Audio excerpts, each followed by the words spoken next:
When my grandma passed, I figured there'd be a wave of emotions, grief, nostalgia, maybe even a little relief knowing she wasn't in pain anymore.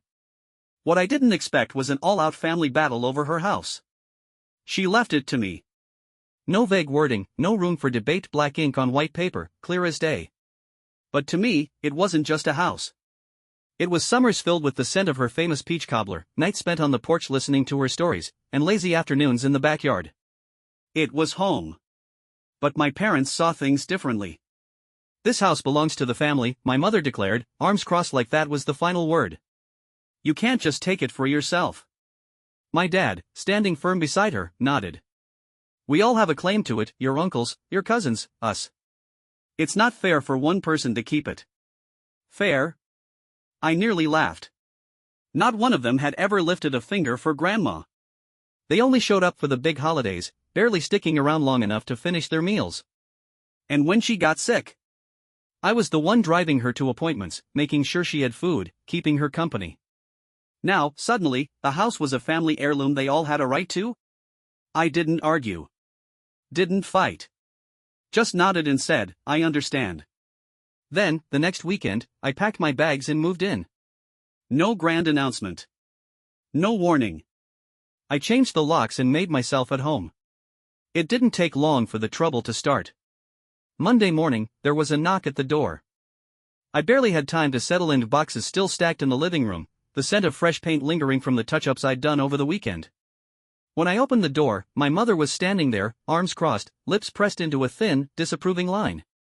She skipped the pleasantries. What do you think you're doing? I leaned against the doorframe, playing dumb. Living in my house. She scoffed, stepping forward like she expected me to move aside. I didn't. This isn't just your house, Ryan.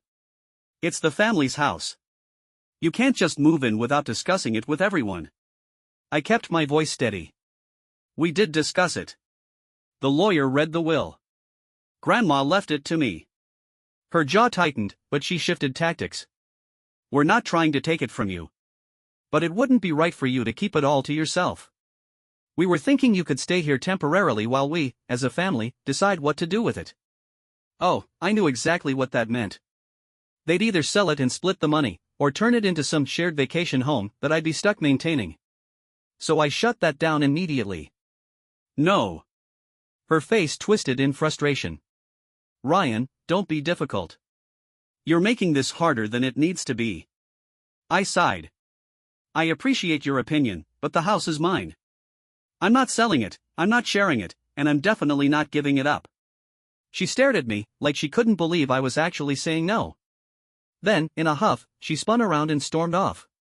I thought that would be the end of it. I was wrong. By the next day, my phone was blowing up, texts, missed calls, guilt-trippy messages from relatives I hadn't spoken to in years. Apparently, my mother had wasted no time painting me as the villain. And Linda, Ryan, I heard about the house. You should reconsider. Your parents have done so much for you. Cousin Jake, dude, come on. This house means a lot to all of us. You can't just keep it for yourself. Uncle Rick, we need to have a family discussion. Call me. I ignored most of them. But then my dad called. Unlike my mom, he skipped the passive-aggressive guilt trip and got straight to the point. You're being unreasonable. I sighed. Dad, the house was left to me. Legally. It's mine. That doesn't mean you have to be selfish about it. Selfish? I nearly laughed. Where was everyone when Grandma needed help? Where were all these concerned family members when she was alone, when she needed groceries, when she needed someone to drive her to the doctor? They never cared about this house until now. Silence. Then he let out a sharp breath. That's not the point. We're family, Ryan. And families don't do this to each other. I clenched my jaw. You mean families don't respect someone's final wishes? Because that's what's happening here. He sighed, like I was a stubborn child refusing to share a toy. You'll regret this. Then he hung up. That evening, I heard a car pull into the driveway. I peeked through the curtain. My parents were back and they'd brought reinforcements. And Linda and Jake stood with them on my porch, all wearing the same mix of forced concern and barely concealed irritation. The knocking started loud, impatient, relentless. I took a deep breath, squared my shoulders, and opened the door. "Ryan," my mom started, using the tone she always did when she wanted to guilt me into something. "We need to talk." I crossed my arms. "We've already talked." My dad pushed past her. "Not properly. This is a family issue, and the family deserves a say." I didn't budge. "No, this is a legal issue. And the law already decided. Grandma left the house to me." Aunt Linda sighed. "That's not the point, sweetie. This house has been in the family for generations. It wouldn't be right for just one person to keep it." I let out a dry chuckle. "That's funny, because none of you seemed to care about it while Grandma was alive." Jake scoffed. "Dude, that's not fair. We all loved Grandma." "Yeah," I said, "loved her enough to show up for Thanksgiving and maybe Christmas. But not enough to check on her when she was sick. Not enough to help fix things around the house. Not enough to even call. I was the only one who was there for her." Silence. Then my dad ran a hand over his face, exhaling sharply. "Ryan, let's be reasonable. No one's saying you can't stay here. But it should be open to the entire family. We were thinking of a rotation system so everyone gets a chance to." "No." Aunt Linda frowned. "No?" "No," I repeated, firm. "I'm not turning this house into a timeshare. I live here now. This is my home." That's when my mother's mask of patience finally cracked. "You are being ridiculous. This house is not just yours. It's bigger than what you need. We should all be able to use it." Jake muttered. "Yeah, don't be selfish, man." I stared at them. The audacity. "No," I said, voice calm but firm. "I'm done talking about this." I moved to shut the door, but my dad's foot shot out, stopping it. "Ryan, think carefully," he said, his tone suddenly serious. "You can't just shut us out like this." I stared at his foot, then back at him. "You have 5 seconds to move your foot before I call the cops for trespassing." His jaw tightened. He didn't move at first, but when he realized I was serious, he finally stepped back. "This isn't over," my mother warned. I gave them the coldest smile I could muster. "I know." Then I shut the door in their faces. I didn't think they'd give up that easily. And I was right. I knew my family well enough to know they wouldn't take no for an answer. But I underestimated just how far they were willing to go. At first, they tried guilt-tripping me through text messages and phone calls. "Mom, Ryan, this is breaking my heart. How could you do this to your own family? Dad, this is your last chance to do the right thing before we take further steps.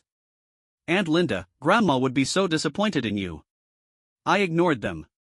When the emotional manipulation didn't work, they switched tactics. I started getting unexpected visitors, a lot of them. First, it was my uncle stopping by, just to check on the place. Then my cousins, acting like they were reminiscing about childhood memories. Each time, they casually tried to get inside, asking to just take a look around. I wasn't stupid. I stopped answering the door. Then, the real escalation began. One evening, I came home from a quick grocery run and immediately noticed something was off. The porch light was on, even though I had turned it off before leaving. I stepped inside, and the hair on my neck stood up. The air felt different. I checked the living room. The couch pillows were slightly out of place. In the kitchen, a cabinet door was ajar. Someone had been inside. I checked the locks, intact. The windows, secure. Then it hit me. The old set of keys. My mother had a spare from when Grandma was alive. And if I knew her at all, she'd absolutely use it. I checked the bedroom, and sure enough, a couple of drawers were slightly open, like someone had been looking through them. That's when my phone buzzed. "Mom, you shouldn't be so stubborn, Ryan. We just wanted to check on things. We're still family, after all." I gritted my teeth. They had broken into my house. That was the last straw. I had been patient. I had been more than fair. But now? Now it was time to stop playing nice.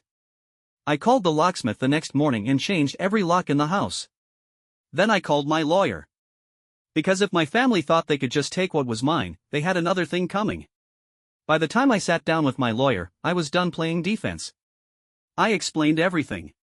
The house, the will, my family's sudden interest in the property, the break-in. He listened carefully, nodding along as I spoke.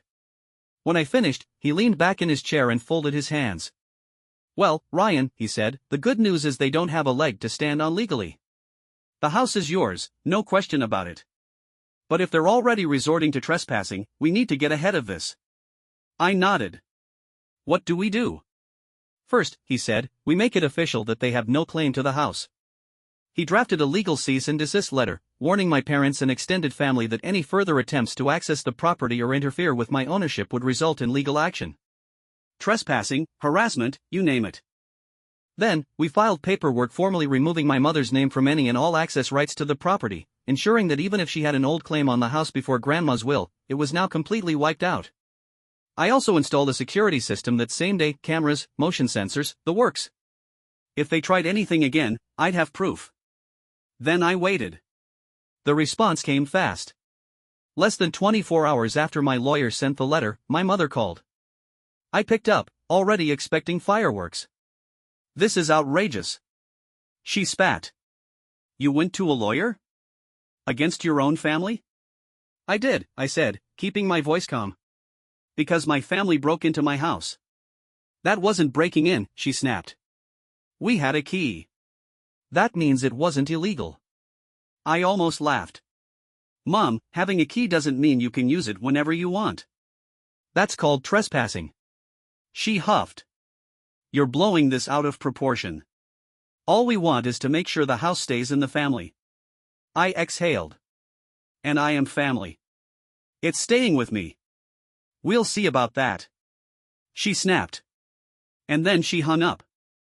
I stared at my phone, shaking my head. Because I knew exactly what that meant.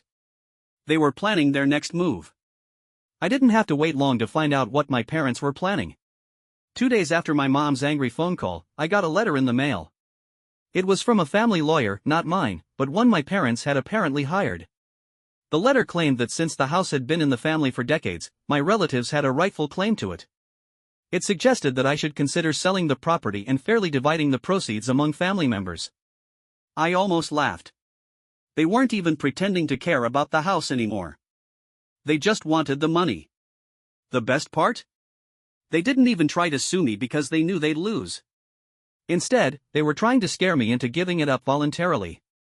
I wasn't about to let that happen. So, I made a call to my lawyer. After I read him the letter, he actually chuckled. "They're bluffing," he said. "They have zero legal grounds to claim the house. But if they want to push this, we can hit back harder." That's when he suggested something I hadn't even thought of yet.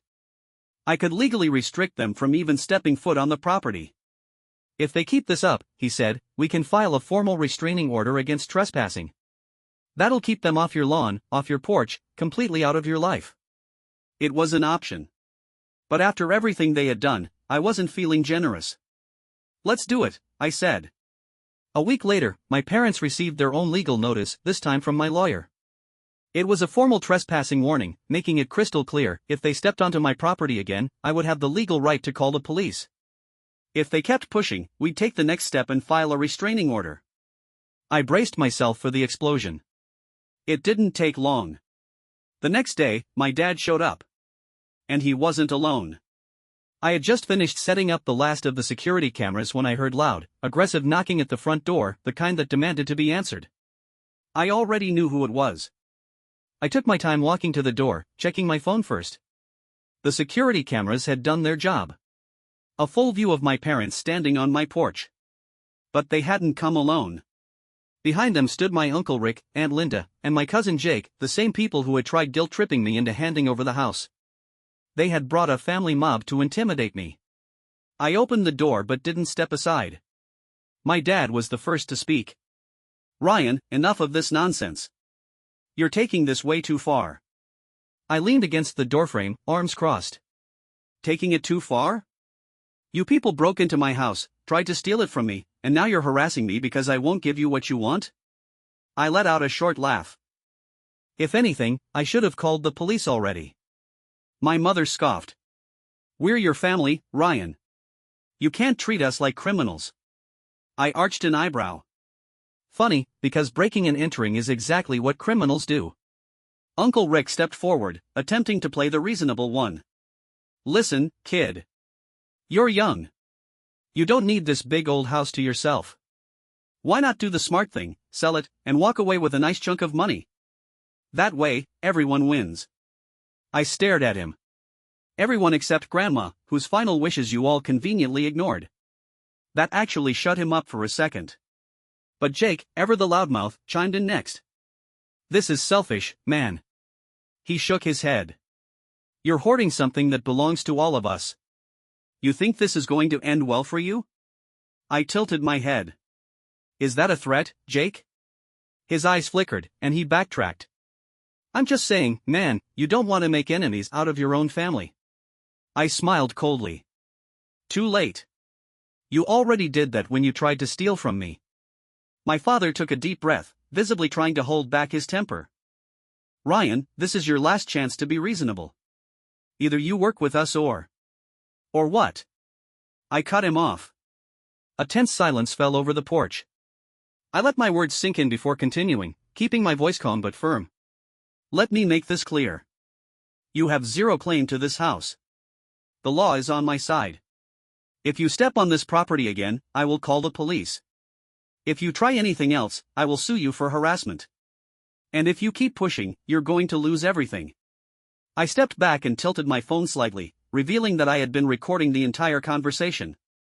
Their faces dropped. Oh, and by the way, I added, I already sent copies of the security footage and legal notices to my lawyer. So if any of you even think about pulling another stunt like breaking in again, we won't just be talking about a civil case. We'll be talking about criminal charges.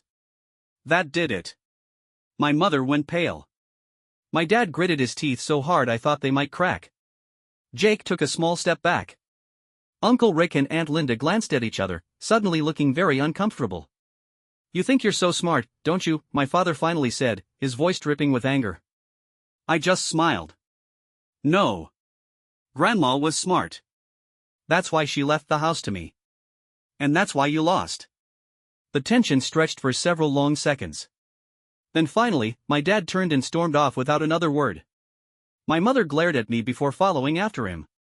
One by one, the rest of them left, their big intimidation move having completely backfired. I watched them drive off, then calmly closed my door. For the first time since this all started, I felt peaceful. I had one. But I had one last move to make sure they never pulled this stunt again. Even though they had left, I knew my family wasn't done scheming. If I wanted this to truly be over, I needed to make sure they could never try something like this again. The next morning, I met with my lawyer one last time. I want to put the house in a trust, I told him. Make it legally impossible for them to touch it.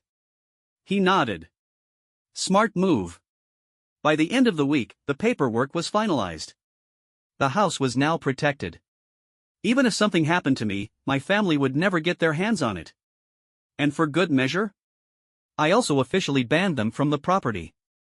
That evening, I sent one final text to the family group chat. The house is legally locked down. Don't ever come back. No one responded. For the first time in weeks, my phone was silent. And I had never felt freer. Days passed. Then weeks. And for the first time in a long time, my phone stayed silent. No more guilt-tripping texts. No more unannounced visits. It seemed like my family had finally gotten the message. The house was mine, legally untouchable, and now they had no way of manipulating me into giving it up. But I knew my parents well enough to know they wouldn't just move on without trying one final trick. And sure enough, it came in the form of a pitiful voicemail from my mother. Ryan, we've been thinking, and maybe we should talk. We don't want things to be like this. We're still family, after all. I stared at my phone, listening to the sudden change in tone. Gone was the arrogance, the entitlement. Instead, she sounded desperate. They knew they had lost. I didn't bother calling back. Instead, I did something that truly set me free. I blocked their numbers. It wasn't easy. Cutting off family, no matter how toxic, comes with guilt. A small part of me still wished they could have just been happy for me, that they could have respected Grandma's wishes. But they had shown me who they really were. And I had finally learned to listen. Now, when I sit on the porch of my house, watching the sunset over the same yard where I used to sit with Grandma, I feel something I haven't felt in years. Peace. And I know, without a doubt, that I made the right choice.